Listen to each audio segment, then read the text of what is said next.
Dupla de Ataque, com Mário Marra e PVC. Dupla de Ataque. Dupla de Ataque. Olha aqui, ó. Campo montado. Dupla de Ataque no ar. Eu e o PVC. Você já sabe. O trabalho complicado aqui é o do PVC. Ele que faz os gols. Eu fico aqui, ó, protegendo e tentando evitar que os zagueiros cheguem nele. E hoje ele vai falar de clássico, hein? Hoje ele vai falar de coisa pesada, de jogo decisivo, importante. Fique ligado aí.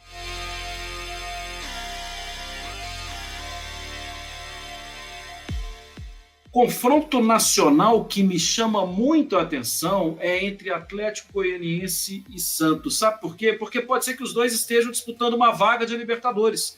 A campanha do Atlético Goianiense é uma campanha de recuperação. E o que me chama muito a atenção é que desde que o Marcelo Cabo assumiu o controle, o comando da equipe, o time marca muito no meio campo e quando recupera a bola sai em velocidade. É um time que me chama a atenção por conseguir fazer isso, por ser mapeado pelos adversários, mas tumultua meio, engrossa o jogo pelo meio, dificulta muito, e o Santos normalmente utiliza os lados do campo. É um time muito jovem que utiliza muito os lados do campo. É um jogo bastante interessante esse do final de semana.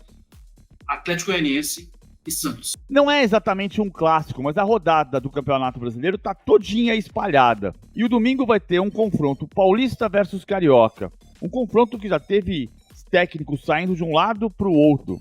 Vanderlei Luxemburgo, revelado, descoberto, apareceu para o Brasil no Bragantino e foi para o Flamengo em 91. Agora, um personagem desse clássico, entre aspas, Bragantino e Flamengo no domingo, faz o caminho inverso. Em 2018, Maurício Barbieri liderou o campeonato pelo Flamengo durante 13 rodadas. E mesmo assim, parte da crítica o chamava de estagiário. Vamos combinar que eu não chamo nem o estagiário da empresa onde trabalho de estagiário. Se ele está trabalhando comigo, ele merece todo o respeito. Barbieri não é estagiário, é técnico de futebol e montou um Bragantino forte que tem tudo para ser jogo duro contra o Flamengo.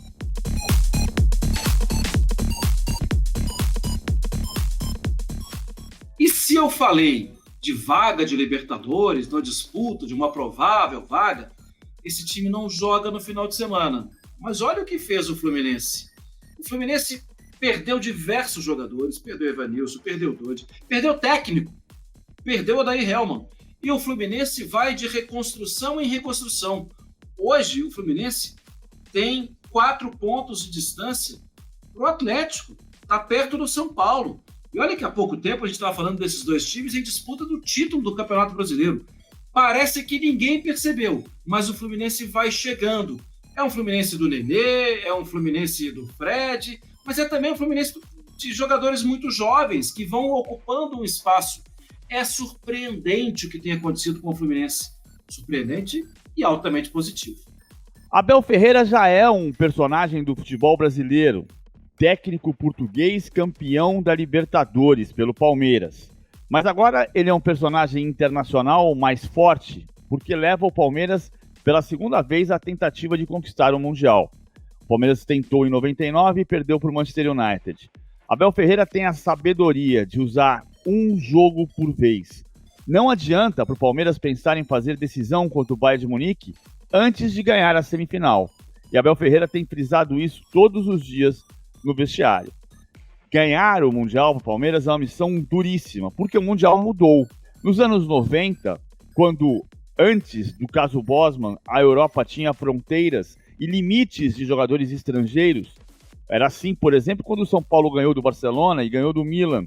Na época, o Barcelona tinha 3 jogadores estrangeiros. Hoje, as equipes europeias são seleções internacionais. Então, os europeus atacam e os sul-americanos defendem, usam a estratégia. Exatamente o oposto do que acontecia nas décadas de 70, 80 e 90.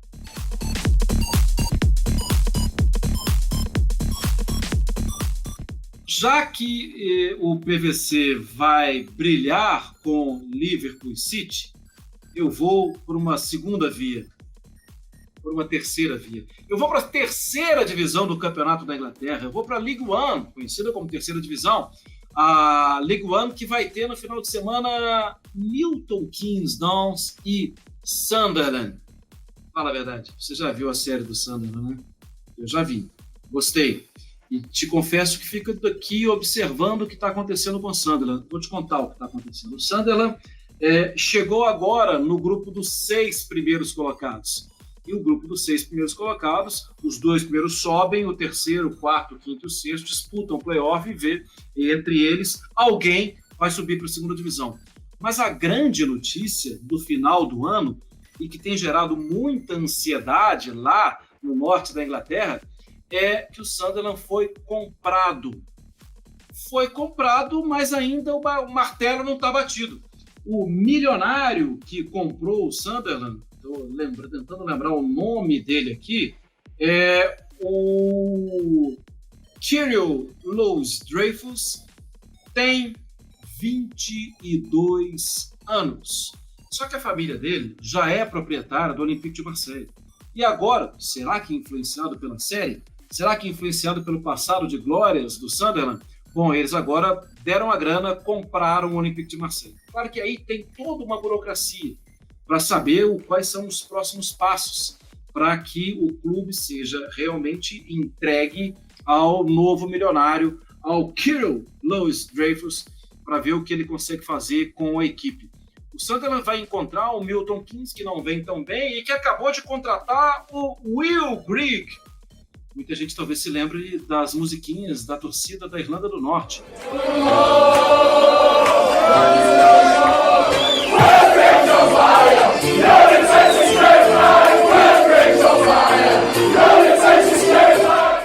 Will Grigg on fire, porque ele fazia muitos gols. Onde ele estava? No Sunderland. Estava no Sunderland e foi para o Milton Keynes. Ele já tinha jogado lá no Milton Keynes antes. Só que o Sunderland bateu o martelo. Aí, nesse caso, sim. Falou, o Will Grigg agora está emprestado, é jogador do Milton Keynes, mas contra a gente ele não joga. Porque é um empréstimo, eu não quero que ele faça gol em mim. Um pouquinho de história desse final de semana na terceira divisão da Inglaterra. O Liverpool sofreu mais um revés no campeonato inglês, perdeu para o Brighton na quarta-feira à tarde, e isto separa o Liverpool de 7 pontos do líder Manchester City. Já foi o contrário no início da temporada, o Manchester City de Guardiola chegou a ser 13º colocado, mas vem galopando, e agora tem 7 pontos de vantagem com um jogo a menos. Só que visita a Anfield, a casa do Liverpool, nesse domingo, 1h30 da tarde.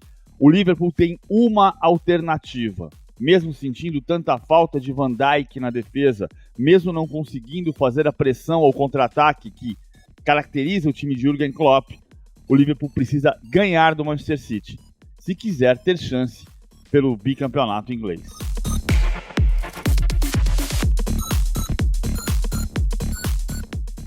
Em Anfield tem Liverpool e City. E em Anfield terá Raheem Sterling. Sterling, que foi jogador do Liverpool e que é, já há algum tempo, jogador do City. Mas eu já vou contar um pouquinho da história dele. Com 2 anos, o Sterling viu, né, presenciou, não estava ali do lado, mas ele viveu momentos muito traumáticos, muito tristes. O pai dele foi assassinado lá na Jamaica. E aí a mãe dele tomou uma decisão, não dava para criar os filhos naquele contexto de tanta violência. E ela foi para a Inglaterra. Vocês conhecem o fenômeno do Windrush? Cidadãos da Jamaica têm acesso à Inglaterra. Isso recentemente deu muita confusão com a Theresa May, mas isso desde a Segunda Guerra. Esse programa foi aberto, essa possibilidade foi aberta da Jamaica ir para a Inglaterra. E o que aconteceu?